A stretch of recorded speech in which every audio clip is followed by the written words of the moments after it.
can fact checkers accurately forecast false claims that may cause harm and defend wider freedom of speech?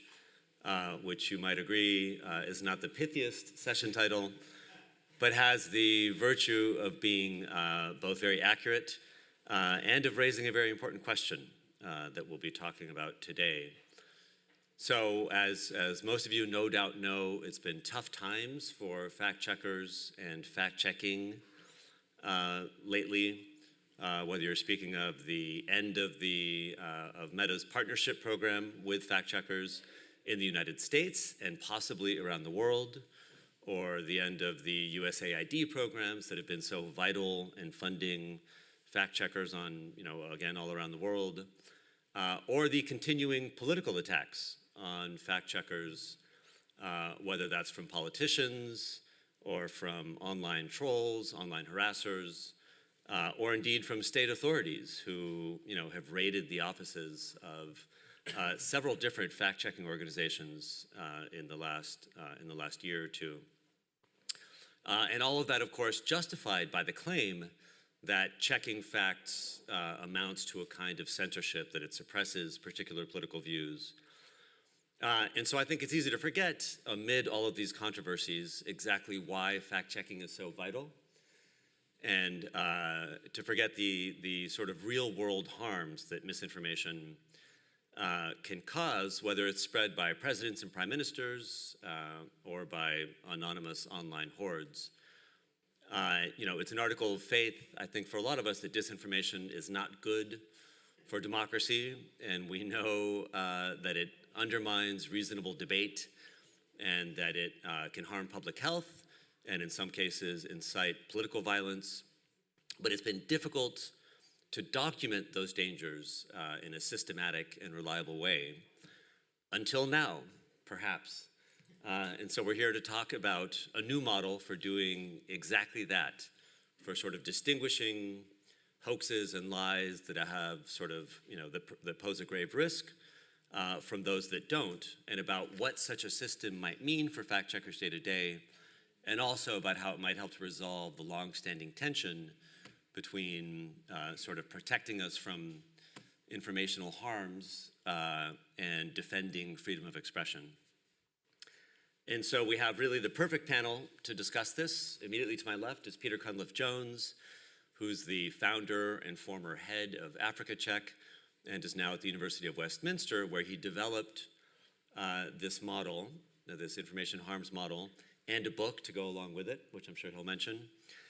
And so Peter will introduce his model, and then we'll discuss it and hold Peter's feet to the fire. And to help to do that, we have Angie Drobnic Holan, who's the head of the International Fact-Checking Network, and before that was the top editor at PolitiFact. And we have Karl Malakunas, who's the head of philanthropic projects at AFP, where he helped to build out their globe-spanning fact-checking network, especially in Asia-Pacific. So we're going to start with a presentation of no more than 10 minutes. Peter promises to introduce this model to all of you, and then we'll take up the conversation from there, and we'll have time for questions at the end. Peter. Okay, so I've set off my stopwatch.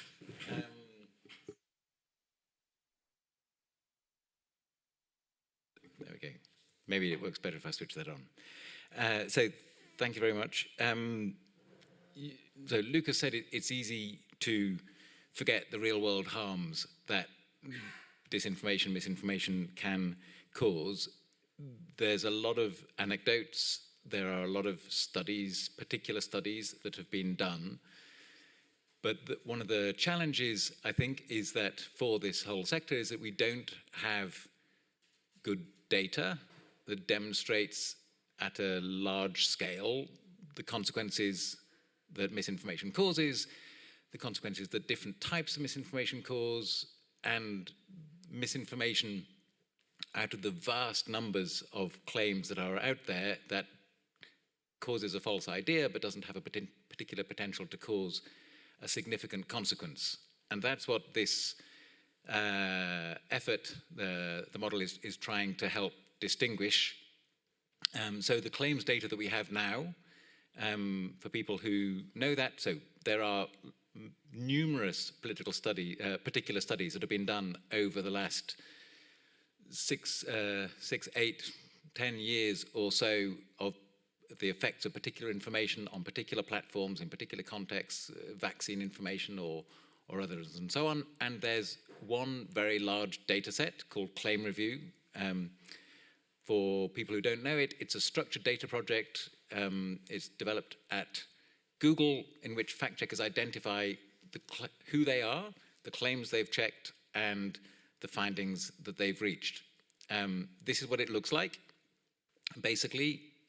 So what you see in there highlighted in bold, it's the organization. So it's our friend Andy Dudfield over there, and Chris, I see. It gives you the name of the organization, gives you the claim that they've checked. It's about the government banning domestic cats in Scotland, and then the shocking revelation that this is untrue. So it gets you the organization, the claim, and the conclusion. There are 300,000 pieces of information in this data set, and that's what you get with them. This is what you get with a fact check. So Full Fact last year ran a trial capturing data that you could find in 800 fact checks that isn't captured in Claim Review. Claim Review gives you the claim and the conclusion, and this is just a very small but so if you look at this fact check is from Africa Check, the organization that I worked with. In that fact check, in an unstructured way, you have data on the source or sources of the claim, the distribution channels that were used, the audience that it reached, the effect it had on understanding. Was it mildly misleading? Was it wildly false? Was it conflating two different things? What's the context for the claim? And much more. The trial that Andy and I think 7 other organizations around the world worked on was creating a much greater set of metadata around the context, the types of misinformation and the context in which it emerges and has potential for impact. So in the tealy blue box, you see a whole set of objective data, the date at which the information was created, who created it, who was the author, where it first appeared, citing date, and so on. In the pink box, you have what I'd call qualitative data around what we understand about the influence that this information has and why we understand that. Who's spreading it? Is this the Prime Minister on television, or is this some guy on Facebook with 3 followers? So there's going to be a different level of impact depending on who that is. What's the way in which it is wrong? What's the degree of distortion in the information, and so on? And the black box is the working out how you've reached the conclusion. So all of that data, so 8 organizations around the world produced that data to a standard model and showed they could do that with, I think, around about 800 claims. Last year, I ran a trial at University of Westminster with colleagues at Full Fact, at Africa Check, and at AFP Fact Check. We built 2 very basic tools, just sets of questions on Google Forms to try to serve 2 purposes. First one is to help fact checkers identify false claims that have a potential at this very early stage before you've done the investigation, that with those that you think have the greatest potential to be harmful. So you focus your efforts on what is potentially harmful, not just wrong but meaningless. And secondly, once you've done the fact check and you have a whole lot more information about audience responses, about reach, about the potential effects of different types of medical misinformation and so on, to look at the potential for consequences. It's all done with sets of drop-down menus and criteria to ensure consistency, so that what I find is the same thing as what Karl would find, is the same thing as what Angie would find, because you're working to a consistent model. And we produced a data set for that. This is a very simplified version of the model. As perhaps the title of this session would show, I tend to overcomplicate many things. But so the very simplified version, it asks 3 questions. First question is the claim substantively false? Right. In all the claims I looked at, there was something that was inaccurate, but does it create a substantively false understanding if you believe the claim to be true? Secondly, if it is substantively false, is it perceived as true or sufficiently likely to be true by sufficient numbers of people to cause the consequence? If you want to swing an election, you need to persuade a very large numbers of people to change their behavior. If you want to kill somebody with fake medicine, you need to persuade 1 person. So the type of consequence you have needs different numbers of people to be persuaded. So it is sufficiently false. Sufficient numbers of people do believe it, that if they act on it, they would cause the consequence. Third question, do they have the capacity and the motivation to act? I believe something that's false about a natural disaster in Japan. I'm not in Japan. I have no influence in Japan. There's nothing. I have no capacity and motivation to act on my false. I have the false understanding. I do believe it to be true. There's nothing I can do about it. So that's the essence of the model. And then it's in these 7 questions at the triage stage and 14 questions after that. We go through. What this does is this generates data. When you take people through the 14 questions, it generates a whole set of data so that you understand the ways in which information is false, and you can understand the potential for consequences. I'm not going to talk you through what these all of these figures because I'll go way over 10 minutes.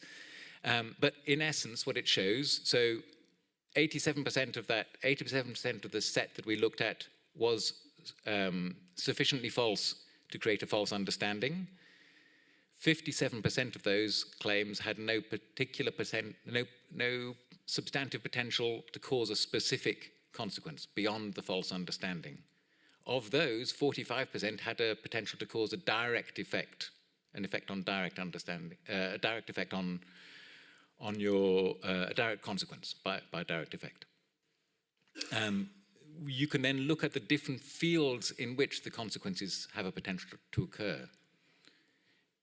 You can look at whether those consequences are going to occur by a cumulative effect, by shaping your attitude over the repetition of false information about a particular group of people, about a particular type of economic effect, about climate change, about vaccines or what have you, or by direct effect, giving you a functionally false information that you can act on at that time.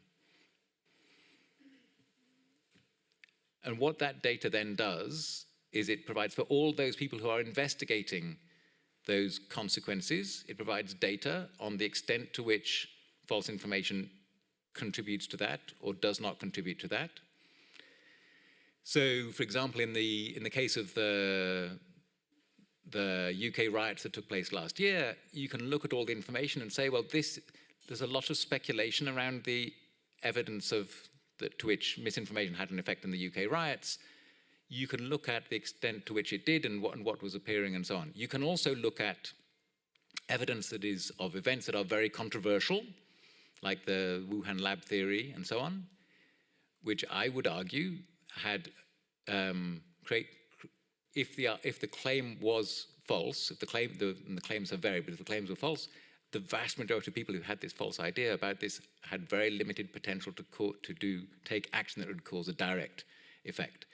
And what that does is that it means that where you have people who present false information, you can allow false information to be corrected, but you don't need to act against it in the same way as you do with information that will cause a direct harm. Lucas. Peter, thank you very much. That was remarkably efficient and clear. And just over 10 minutes.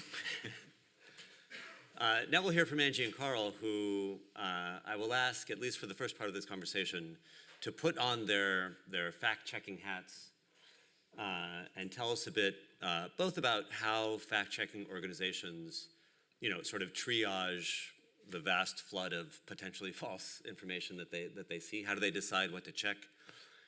And about whether, because of that, a model like this one would be useful, and sort of what kinds of benefits it might have, and even what kinds of challenges it might pose in implementation. And so, what are your first impressions? What questions would you have? Yeah. Angie, yeah. Is my microphone on? There we go, thanks.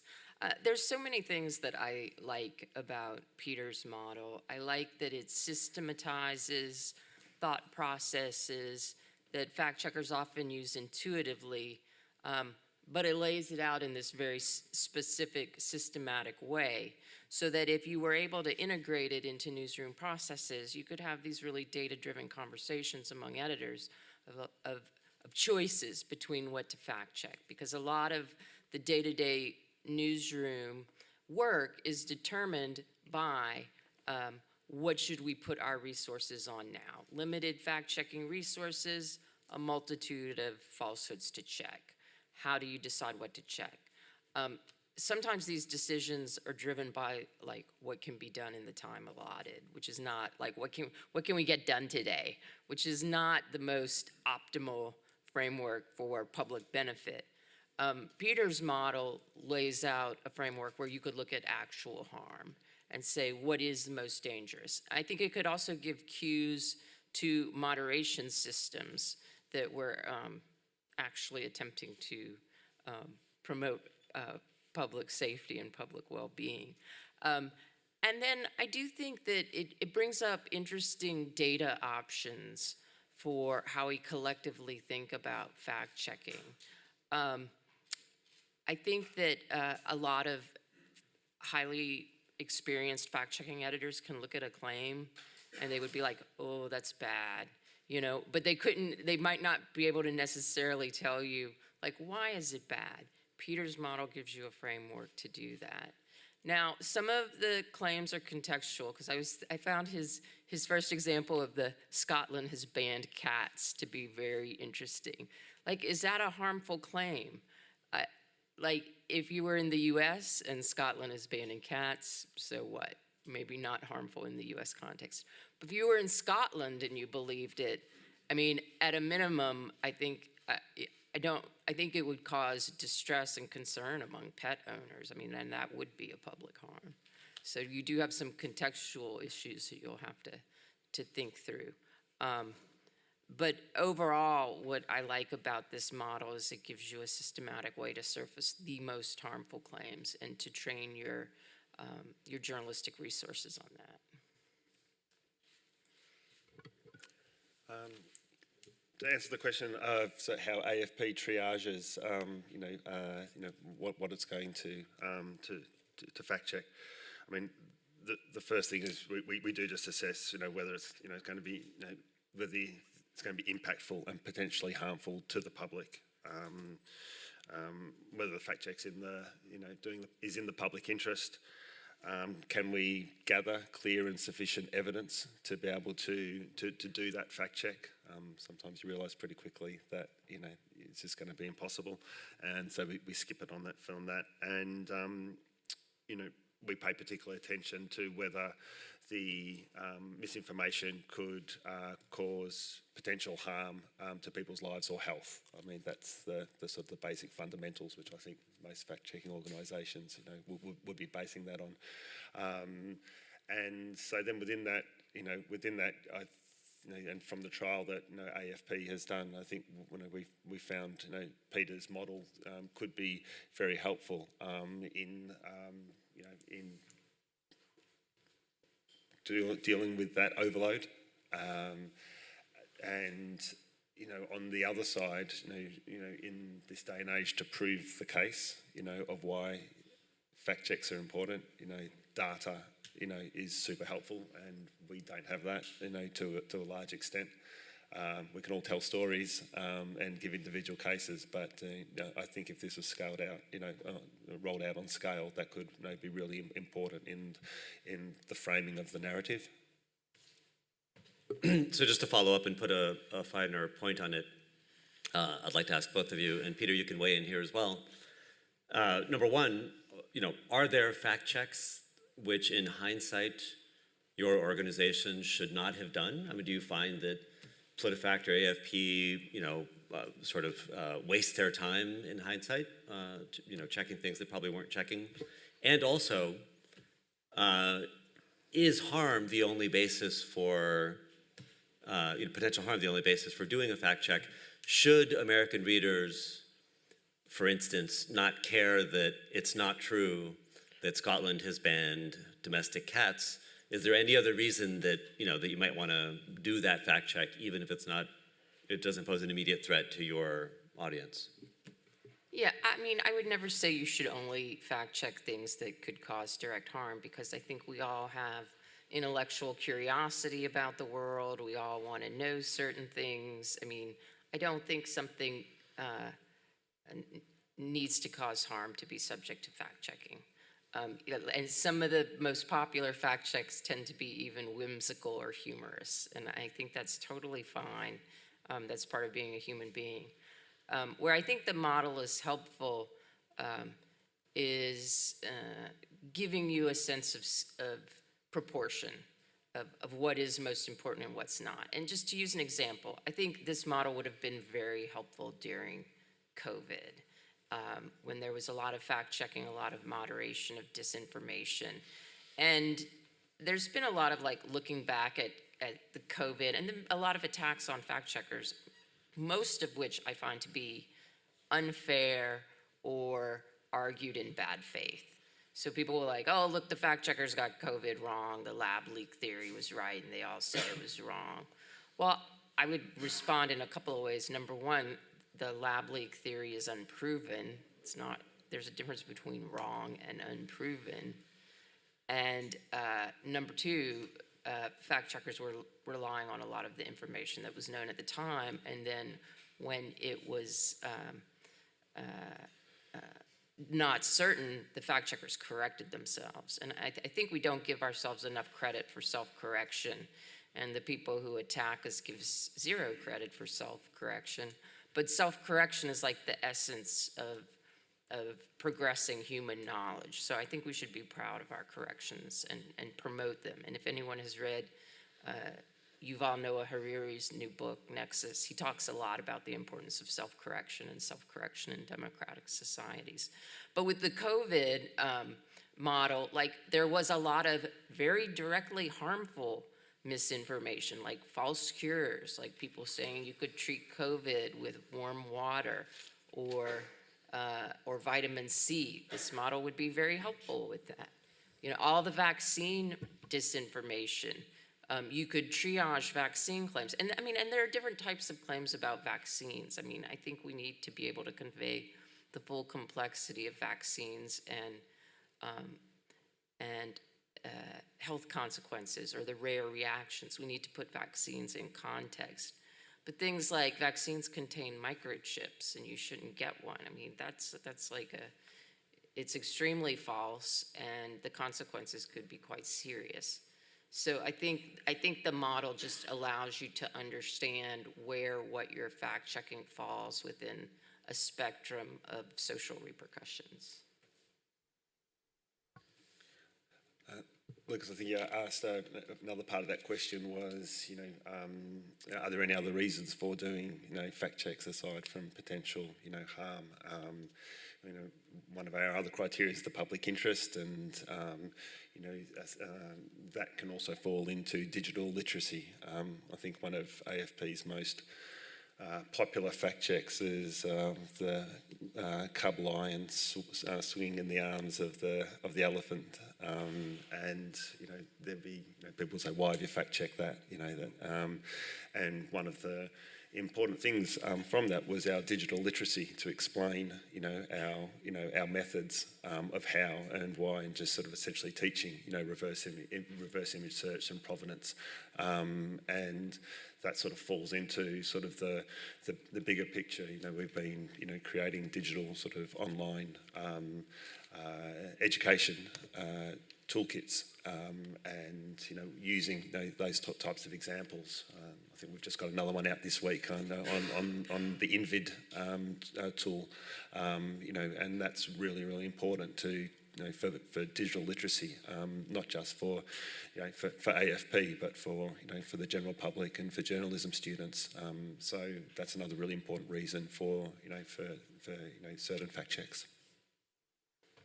I mean, if I just, so one thing I should, because primarily, obviously the focus of the model is trying to understand the potential for harm, and so this was intended as a one-year project. It took 4 years, partly because I worked out that an awful lot of things that I thought would be harmful weren't, and vice versa, and so on. And it's way harder to do it well than you might imagine. But so hence the need for a model and structure and all that. The second thing is that in the tool that we built, we ended up saying, look, there's lots of reasons to fact check things that don't have a potential for harm. I mean, so what you get to as the fact checker who's going through the claim is you're given in the end a checklist. There are 8 options. The last one's a potential for harm, but others include, is it feasible to fact check, which is what you were saying, is there data out there that we can fact check this with?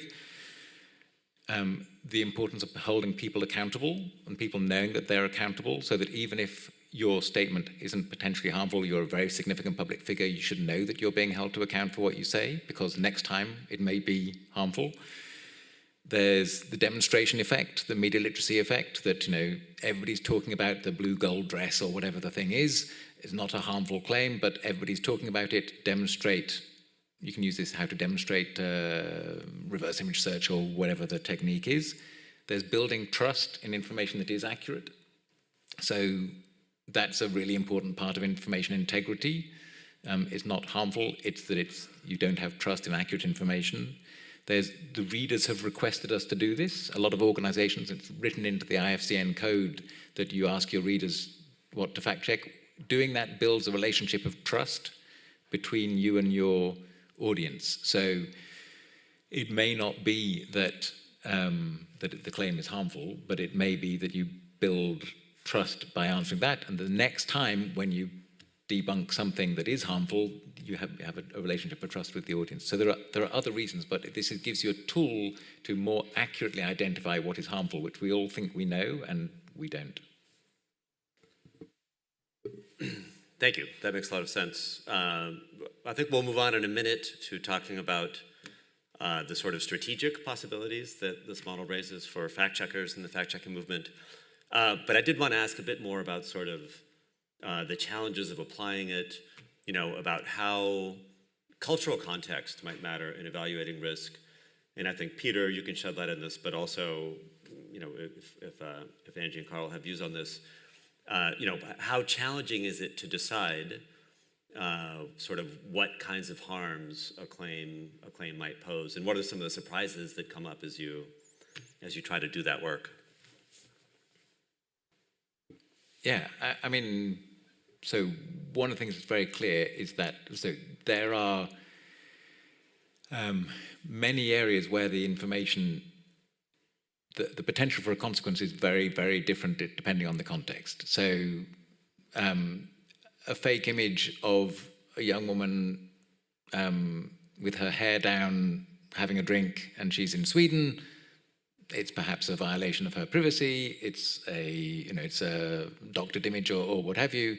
The consequences for that young woman, if she's in Tehran, are very significantly higher than they are if she's in Sweden. So the same image can cause very different consequences depending on where people are, number one. Number two is that the way that people perceive effects differs greatly. Different types of effects differs greatly around the world. So the concept of sort of losing face in East Asia, and I mean in the UK, self-mockery is touted as a national virtue, and the ability to ridicule yourself and humiliate yourself on a public stage, it's one of the best things about us.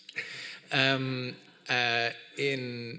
East Asia, it's perceived very differently. So what is perceived as being harmful differs place to place and so on. So what causes harm differs. What is perceived as being harmful differs. Thirdly, then, there are other things which are universally harmful.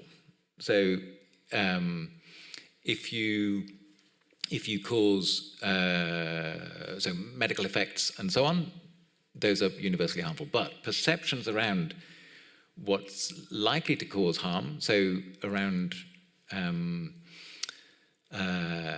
so perceptions around traditional medicine, indigenous medicine, for example, these are very culturally sensitive issues. I sit on a safety advisory council for TikTok in sub-Saharan Africa, kind of oddly since I sit in London. But and they lean into a localized model which views the potential for harm partly from the way the audience will perceive the potential for harm. So where you have a lot of pride in indigenous medication, the perceptions around the potential for that to cause harm are very different than they would be in Western Europe, say. So yeah, so it is very complex, and the model, to be effective, has to understand and navigate that, and that's all done in the criteria that are used in trying to come to answers. Yeah, I think that in the newsrooms, like, the immediate reaction would be like, this is a lot of extra work. And Peter, if you don't mind, I would love to ask you, like, how the training went, because, like, my concern would be, is this something that we can train most fact checkers to, or did some people just seem to not get it? And I know you told me that separately that you did a comparison of how the data quality went. I was wondering if you could just speak to that. Sure. So first thing, in order to do the triage model, in the trial that we did, we found that on average it took people between 3 and 4 minutes, 5 or 6 minutes, to triage a claim, and so triage between different claims. And so there was an efficiency gain in that if you say, look, what we're trying to do is to identify the most impactful claims for us to fact check, whether that's because it's harmful or whether it's because everybody's looking at this and this is a good opportunity for us to do media literacy. So whether that gives you that ability, within 3 to 4 minutes you can make a better choice. And you're then going to spend perhaps 5 or 6 hours doing the fact check. So that's, if you're choosing between 3 or 4 claims, that's a very good use of your time to make a good choice, number one.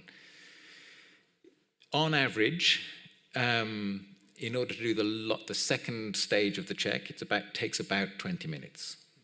I mean, if you go through that 3-step model and you find at the start it's not substantively false, it takes you 5 minutes, because you've come to that very quickly. So you say, right, if it's not creating a substantially false understanding, it's not creating a misinformation effect, whatever effect it's going to have in the world, it's not a misinformation effect, and that's not what's of interest to us. So that's very quick. And so it is added work. What that's doing is creating data, and if this community is going to learn anything from Meta, I'm not saying we should learn everything from Meta, but the wider information economy, data is the future. And if we don't have data on misinformation and misinformation effects, we've got very little. And the third point is just, so on the can people learn this? Number one, it is hard.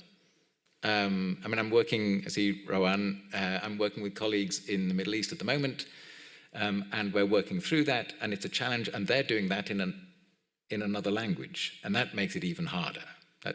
So these tools have then to be developed in Arabic, in French, in Spanish, in however many languages you can, and so on. But in the trial that we did, and learning the language of this process, so I did what they call, I believe, a gold standard review of the information that was in the trial that Lucas looked at, and we got 84% consistency between my findings and the findings of the participants, where it was either full or partial consistency with my findings. And in these terms, that's a very high level of consistency. If you apply the model, you get a good level of consistency. Yeah, and I just one more comment, and then I'll go pass to Karl. But I think this kind of fits in with the dream that some of us fact checkers have of creating very high quality data sets that we can use to work with AI. And if there are any funders in the audience, please come and talk to me afterwards, because we're seeking to think how we can bring our fact-checking methods to data sets that will create high-quality AI. So the idea would be, if you had these data sets where all the harm implications were expressed in data, then we really could make progress on AI models that had a very sophisticated understanding of societal harm and had training data that spoke to that and would solve some of the accuracy issues. And we do believe that these sort of data sets could reduce hallucinations, and so because we've seen these AI models generate like real world harms. I mean, in Andy Dudville's presentation yesterday, he was talking about AI models that suggested people should eat glass. So like this sort of thing would be a real step forward in improving not eating glass. Just to comment on what Peter was saying, going to a little bit of the weeds of the study. One of the questions that I had with Peter, in case others may have, I was wondering if the person who is doing the initial triage then does the fact check, then does the assessment of the potential harm.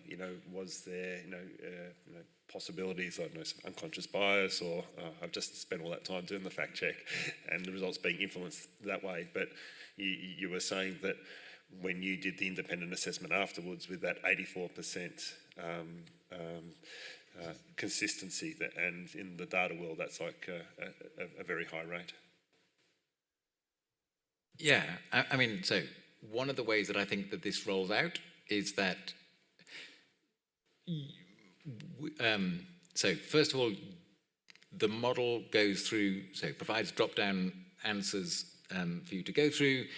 Here are the criteria that it needs to fit in order to meet those drop-downs. The criteria are based on, and the reason this took 4 years, not one, is it's based on, right, so is there evidence from earlier academic studies that this type of claim in this type of context has a potential to cause this type of consequence? Yes, there is, right? And then is there evidence that you have in the fact check that it meets those criteria? So it meets the criteria for audience reach. It meets the criteria for demonstrating that sufficient numbers of people have seen it and believed it, and so on and so on. So number one is the granular detail there that shows that it does. And secondly, is there evidence from academic studies, because there's a lot of academic studies out there that showed this sort of thing has done that sort of harm in the past. And so on that basis, it's reasonable to say it has a substantive potential to do this. So you have to follow that. And so you find yourself coming to conclusions that you aren't intuitive to you.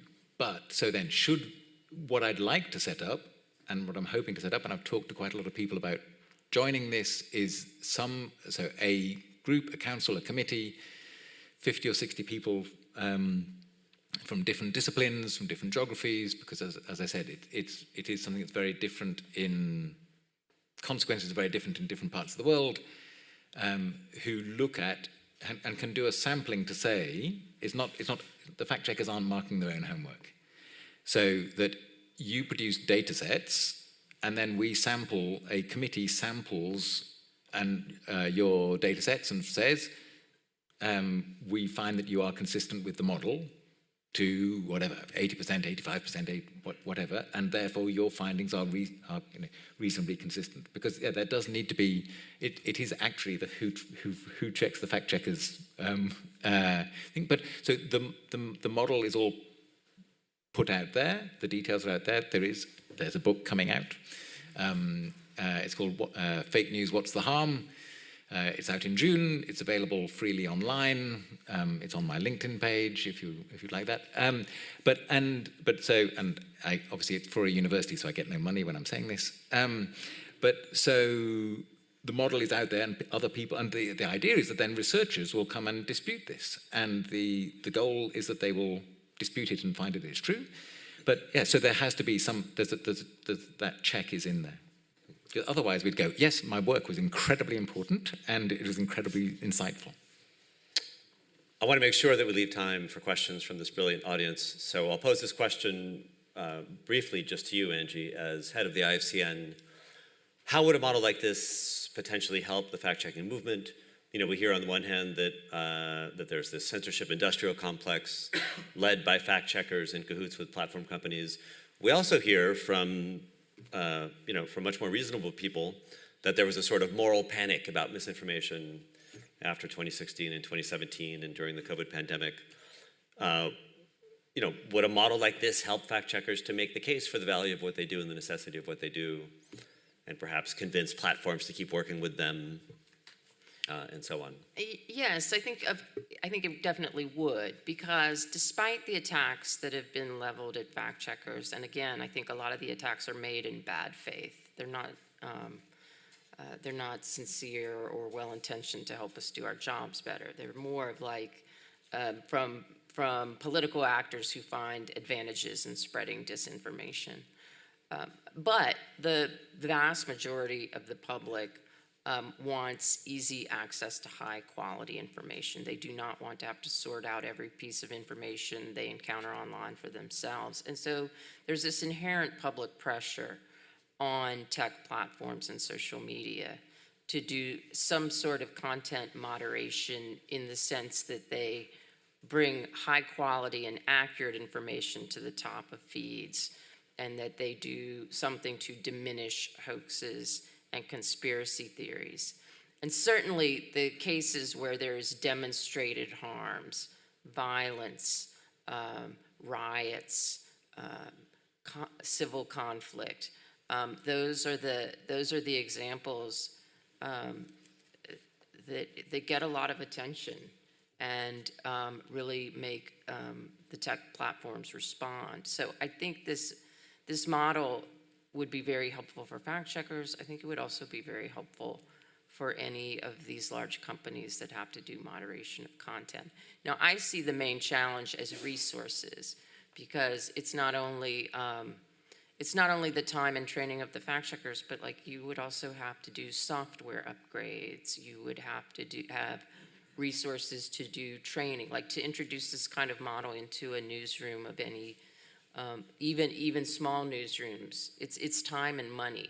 So like getting this from Peter's book and conception of it into a practicing newsroom is going to require some sort of investment of resource, and I think that will be our challenge of how we can bridge that.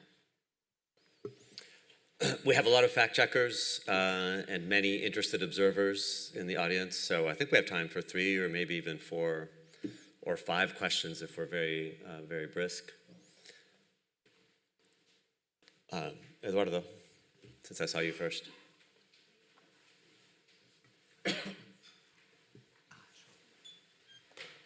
Yeah, hi. My name is Eduardo. I'm from the Reuters Institute.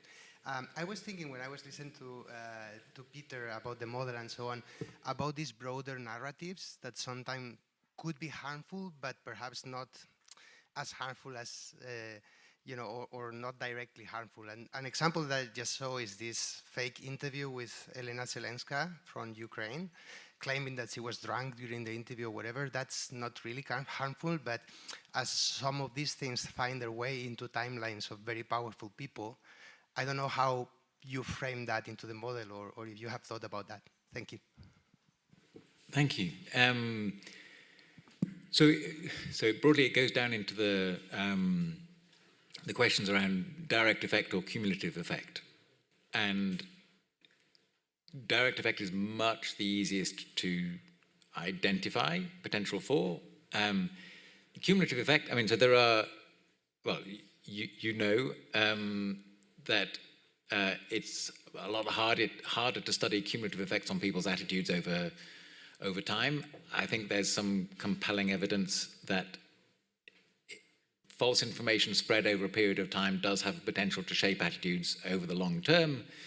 So the question then is it forming into a narrative? And so that's one of the things that the model takes account of. And it's one of the ways where having a large data set is crucial because, so whatever, let's say there are 10 fact checkers in this room. I'm trying to work out, but so let's say 20 fact checkers in the room. Each one, we see one instance of that claim.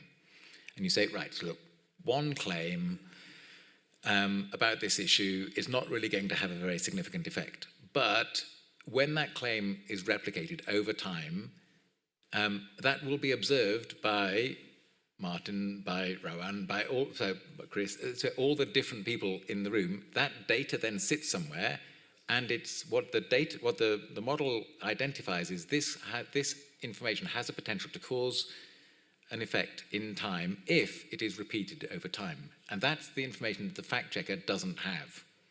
And that's what we as individuals can't do. But by looking at the data set as a whole, you have a potential to identify that as having potential for consequences down the line. All the way in the back, I think, in the green shirt. And then let's try to stack one more from this side of the room, and we'll see if we can get both of those in. Hi, I'm Tom Wainwright from The Economist. Peter, you said earlier on that there were a few cases where you went back and found that claims that you maybe thought wouldn't be that harmful turned out to be more so than you'd thought, and vice versa. I was wondering, could you give any examples of those cases? And also, can you tell us anything about how you actually measured that with hindsight, how you measured exactly how harmful things turned out to be?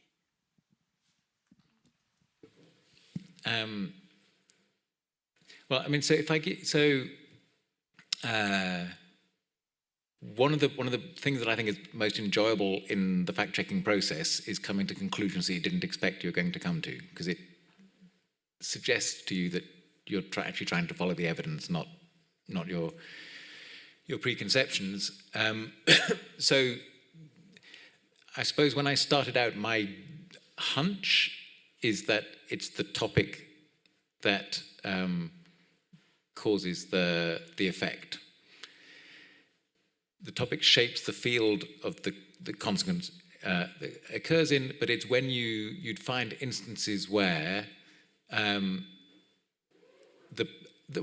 most common thing where you saw that, look, this isn't actually harmful, is that you realize that the people who are seeing this and believing it don't have a capacity to act on it.